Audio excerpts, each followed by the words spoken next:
je voudrais aborder un sujet dont je n'ai encore jamais explicitement parlé sur cette chaîne, c'est-à-dire celui de la Covid. Le Covid, parce que c'est quand même très très moche de dire là. Alors, ce ne sera pas une énième vidéo sur les différentes formes du Covid, les conséquences que ça a pu avoir, que nous connaissons malheureusement toutes et toutes, mais une réflexion plus large sur l'impact que cette pandémie, qui dure depuis 2020, a eu sur les jeunes, donc notamment ici sur les collégiens et sur les lycéens.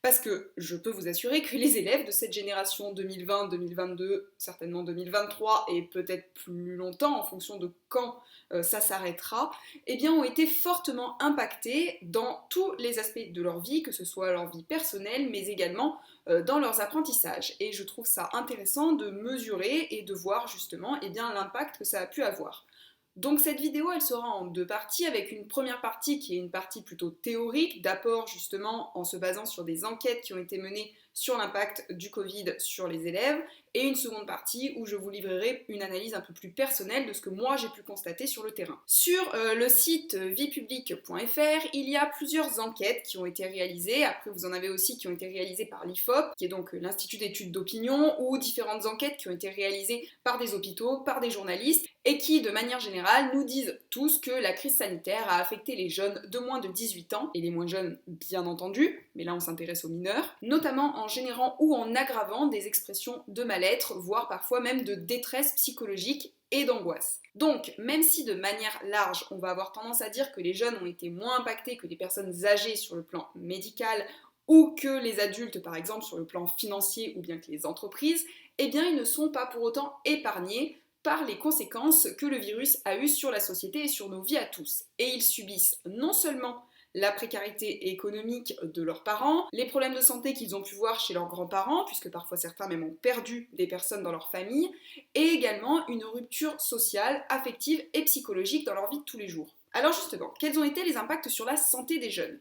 Donc, si durant des mois, on a indiqué qu'effectivement les jeunes avaient moins de chances de contracter le virus du Covid que les adultes, il n'en demeure pas moins que beaucoup d'entre eux ont vu des membres de leur famille qui ont été touchés par l'épidémie ou que eux-mêmes ont été déclarés positifs ou bien du coup cas contact. Et même si pour certains ils ont pour beaucoup été asymptomatiques, il y en a qui ont eu des formes, certains des formes plus graves que d'autres, et de toute façon, même si parfois médicalement en termes de symptômes ils n'ont pas eu forcément beaucoup de conséquences sur le plan physique, et bien au niveau mental, au niveau psychologique, ça a pu les impacter. Nous, ce qu'on a pu constater, c'est que les élèves sont revenus en classe de plus en plus stressés, que certains avaient des problèmes d'organisation, que certains avaient des cahiers où il manquait la moitié des cours qui avaient été envoyés, ou qui parfois même n'avaient pas été trouvés parce que envoyés sur différentes plateformes, et les élèves n'arrivaient pas à s'y retrouver. Certaines études révèlent également que le taux de suicide chez les jeunes a augmenté, notamment chez les étudiants qui ont été parmi, donc je vous le disais, les plus touchés, car parfois ils n'avaient pas pu regagner le domicile familial lorsqu'ils étaient isolés, ou qu'ils ont été confrontés à une précarité financière parce qu'ils n'arrivaient pas à trouver du travail. Justement, je vous montre ici sur ce graphique les difficultés financières qui ont été rencontrées par les étudiants. Donc là, on est plutôt sur des jeunes qui ont fini le lycée et qui sont dans les études supérieures. Donc à la fois pour les dépenses alimentaires, puisqu'il y en a beaucoup qui se sont tournés vers les banques alimentaires, mais également pour payer le loyer, ou qui ont eu des problèmes de matériel, donc d'accès justement à la connexion, à l'imprimante, au matériel informatique, ce qui a pu de coup impacter fortement leurs études. Alors justement, on parle là ici de santé mentale, mais il y a également une fracture sociale qui s'est créée, puisque cela a pu montrer qu'il y avait un accès inégal à l'apprentissage. La crise, je pense que personne ne l'ignore, nous a imposé à tous de passer à un enseignement à distance, du télétravail pour les adultes, total lors du premier confinement ou partiel lors des différents autres confinements en fonction des régions où on habitait. Donc ça a obligé certes les enseignants à s'adapter, ce qui n'était pas toujours facile parce que certains également avaient des soucis informatiques, certains n'étaient pas préparés, certains ne savent pas manier les outils de la même manière, mais ça a aussi impacté les élèves qui étaient souvent jeunes, pas forcément donc préparés à devoir être mis devant un écran et surtout à devoir s'organiser tout seul. On a demandé aux élèves de faire preuve d'autonomie, de s'adapter et surtout de s'adapter en permanence face à des mesures qui étaient en constant changement. Les mesures prises donc lors des différents confinements ont aggravé ce qu'on appelle la fracture numérique, c'est-à-dire les inégalités d'accès à l'outil informatique, mais également ça a montré le sous-investissement, en fonction de certaines régions ou certains lieux, technologiques que l'éducation nationale avait mis, puisque si je prends par exemple l'exemple des classes virtuelles, eh bien on s'est rendu compte qu'elles ne fonctionnaient pas toujours, donc en raison d'une non-préparation forcément à ce qu'une quantité énorme de personnes se connectent en même temps sur une même plateforme, que les environnements numériques de travail n'étaient pas non plus adaptés à recevoir une quantité infinie de connexions, ce qui a fait tout planter le système, et que parfois, eh bien, on avait des élèves qui n'avaient pas accès à l'outil informatique, donc il y a eu des prêts, mais le temps que ça s'organise, eh bien, ça a pu engendrer du retard, et parfois même ce qui a été prêté, je pense là par exemple à des tablettes obsolètes, ne fonctionnait pas. Certains élèves se sont très bien adaptés à l'enseignement à distance, certains ont même apprécié l'hybridation qui a été mise en place, notamment dans les lycées, puisque ce n'était pas forcément le cas dans les collèges, et ils ont pour certains beaucoup aussi apprécié la réduction d'effectifs. Ce qui, au passage, montre que l'on travaille quand même beaucoup plus efficacement dans une classe où on est à 15 plutôt qu'à 30, voire à 36 dans certains établissements. Toutefois, si certains donc se sont bien adaptés et l'ont apprécié, ce n'est pas le cas de tous. On a notamment donc des familles qui se sont retrouvées complètement démunies et dans l'incapacité d'aider leurs enfants, donc soit par manque de moyens financiers, parce qu'ils n'avaient qu'un seul ordinateur, parce qu'ils n'avaient pas de possibilité de s'isoler dans une pièce à part, soit tout simplement parce que scolairement, ils n'avaient pas forcément le niveau intellectuel pour pouvoir aider leurs enfants, ou en tout cas pas forcément dans toutes les disciplines, ce qui a révélé d'autant plus pourquoi c'était important qu'il y ait des enseignants face aux élèves et que l'enseignement, le métier de professeur, c'est un métier. Donc on ne peut pas non plus demander aux parents de devenir des enseignants alors qu'ils ne le sont pas de base. De plus, en fonction des foyers, on a certains parents qui se sont retrouvés à devoir gérer à la fois leurs enfants et leur travail conjointement, avec parfois des écarts de niveau. Parce que si vous avez un enfant qui est en CE1, un enfant qui est en 5e et un enfant qui est en terminale, en fonction en plus des différentes options et spécialités qu'il a choisies, eh bien ce n'est pas forcément la même chose, ni forcément le même niveau, ni non plus la même autonomie. Donc ça a obligé certains des enfants de la fratrie, par exemple, à avoir plus d'autonomie qu'un autre. Il y en a qui s'en sont très bien sortis et d'autres qui ont eu beaucoup plus de difficultés. Donc il ne s'agit pas ici de jeter la pierre aux parents parce que je pense que ça a été très très compliqué pour eux de devoir faire face à tout ça. À toutes ces difficultés d'apprentissage et d'organisation se sont retrouvées également des angoisses qui ont été générées suite aux différentes modifications constantes des modalités d'examen, puisque vous aviez des élèves qui étaient en première, en terminale, ou des élèves qui étaient en troisième, qui ont été angoissés parce qu'ils ne savaient pas si les examens allaient avoir lieu, parce qu'ils ne savaient pas comment ils allaient être organisés, ou qui se sont retrouvés totalement démotivés, ou incapables de comprendre pourquoi ils travaillaient, et qui parfois du coup ont fait face également à des enseignants, des parents, ou même à l'État, incapables de leur répondre. Ce qui du coup envoie un message qui est compliqué pour des jeunes qui normalement ont toute la vie devant eux, qui voient l'avenir, en tout cas à cet âge normalement de manière plutôt positive, et qui là se demandent du coup à quoi va ressembler le monde dans lequel ils vont être demain. Et nous, professeurs, forcément ça on l'a ressenti sur les résultats, puisqu'on a des élèves qui parfois baissaient les bras parce qu'ils étaient totalement démotivés. Du coup, parents comme élèves sont assez angoissés et les parents sont inquiets, notamment à l'idée qu'il y ait des retards dans les apprentissages, du fait des perturbations causées par la pandémie. Cette pandémie, elle a révélé aussi beaucoup de choses. Elle a révélé quoi? Donc déjà, je vous disais que enseigner, c'est un métier, puisqu'il y a une grande partie des parents qui soulignent que professeur, c'est donc un métier en soi, et que le parent ne peut pas se subtiliser à l'enseignant, ou en tout cas de manière ponctuelle, ça peut être le cas pour faire des devoirs, mais ils ne peuvent pas le faire pour tout. Ça a montré également que l'école, c'est un lieu d'apprentissage. Pour rappel, l'instruction est obligatoire en France, mais pas forcément l'école. Donc on peut choisir de faire l'école à la maison, mais ce n'est pas adapté pour tout le monde, et surtout cette pandémie nous a montré que tout le monde n'était pas capable d'étudier de chez soi. Pourquoi ? Parce que l'école, en tant que lieu d'apprentissage, c'est un lieu où les élèves sont encadrés, où nous, enseignants, on passe derrière eux et on leur dit « écris, fais ça, arrête de parler, concentre-toi ». Ce qui n'est pas toujours forcément le cas quand on est chez soi et quand on a aussi des tentations autres. Parce que je pense qu'on est tous pareils, quand on est chez soi, on a toujours mille et une autres choses et autres excuses pour pouvoir ne pas faire notre travail, et surtout qu'on est sans cesse sollicité par autre chose, soit par des bruits, soit par les personnes dans la maison, soit par les notifications sur les téléphones, par la télévision qui nous appelle, donc par 1,5 milliard d'autres choses, qui fait qu'on n'est pas tous capables forcément de se concentrer et de se dire « là je travaille », alors qu'à l'école, normalement, on y est obligé. Et puis, ne nous mentons pas, mais sauf exception, les adolescents à cet âge n'ont pas très envie de travailler, et ils préféreraient donc être soit sur les jeux vidéo, soit sur la télé, soit sur les réseaux sociaux. Donc forcément, sans encadrement, il est difficile de se mettre au travail. De plus, ça nous montre aussi que l'école n'est pas juste un lieu d'apprentissage, parce que c'est aussi un lieu où on va tisser des liens sociaux.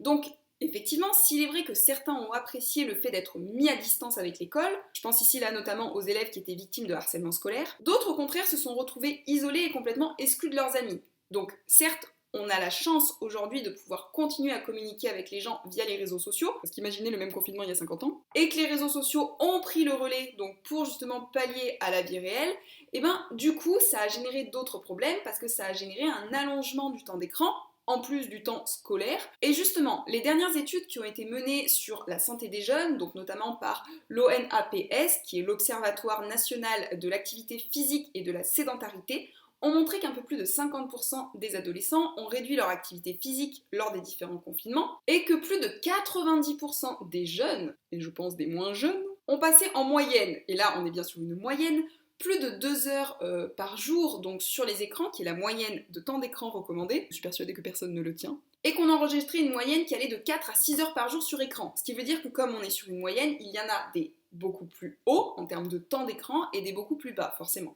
Donc ce qui veut dire quand même qu'on avait des journées qui étaient essentiellement passées devant les écrans, voire même parfois à la nuit tombée, ce qui du coup engendre des problèmes de sommeil, mais aussi d'anxiété, d'irritabilité, de difficulté à se lever le matin. Parce que forcément, quand vous êtes trop sur un écran, on a l'esprit qui est sans cesse en activité à cause des différentes notifications, des différentes vidéos qui nous appellent, donc ça n'aide pas. Et ça n'aide pas du tout à la concentration. Alors justement, revenons sur le terrain, sur ce que moi j'ai pu observer.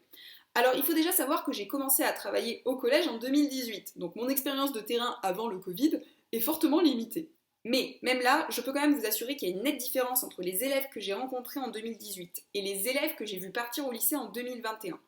Donc certains ont mûri beaucoup plus rapidement, ont acquis une autonomie, ont réussi à s'adapter aux différents types d'enseignements qui leur ont été proposés,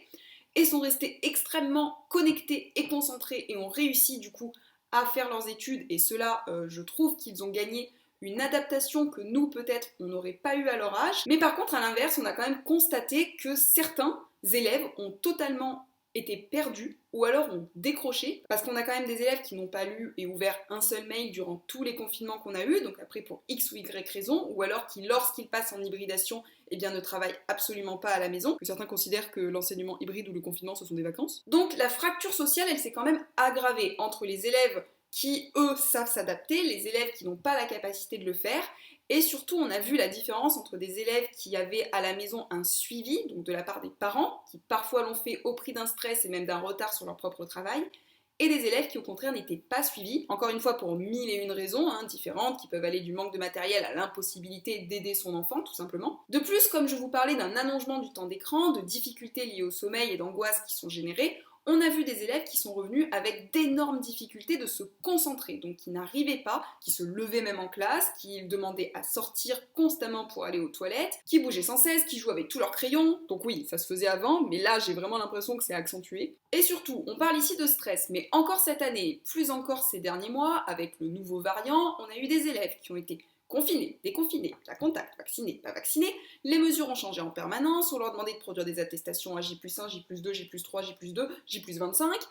Ils étaient complètement perdus et certains se sont retrouvés surtout avec un enseignement qui était totalement décousu, avec des cahiers où il manque la moitié des cours, parce que même quand les enseignants mettent les cours en ligne, vous en avez certains qui arrivent à les récupérer et d'autres qui au contraire n'y arrivent pas, se perdent, ne le font pas aussi tout simplement des fois, ou n'ont tout simplement pas l'imprimante par exemple pour imprimer le document sur lequel on a travaillé, et que même ceux qui réussissent à le faire, faut quand même bien se rappeler que ce n'est jamais pareil d'avoir un cours qu'on vous envoie plutôt qu'un cours qu'on entend et qu'on écoute. C'est d'ailleurs pour ça à la base que j'avais fait des vidéos, c'était pour pouvoir faire en sorte que mes élèves puissent m'écouter et m'entendre, parce que je trouvais qu'on était limité dans la classe virtuelle, tout simplement parce que vous étiez sur du direct, qu'on m'entendait une fois, que certains étaient juste connectés pour avoir leur nom et que je vérifie qu'ils étaient bien là. Et donc je me disais que la vidéo ça pouvait être un apport auditif, que je pouvais mettre également des images et que ça pouvait être complété par le cours que je leur envoyais en ligne et que je déposais sur Pronote. Revenons sur l'enseignement à distance. Dans mon établissement, une grande partie, voire quasiment la totalité des enseignants ont envoyé leurs cours en ligne.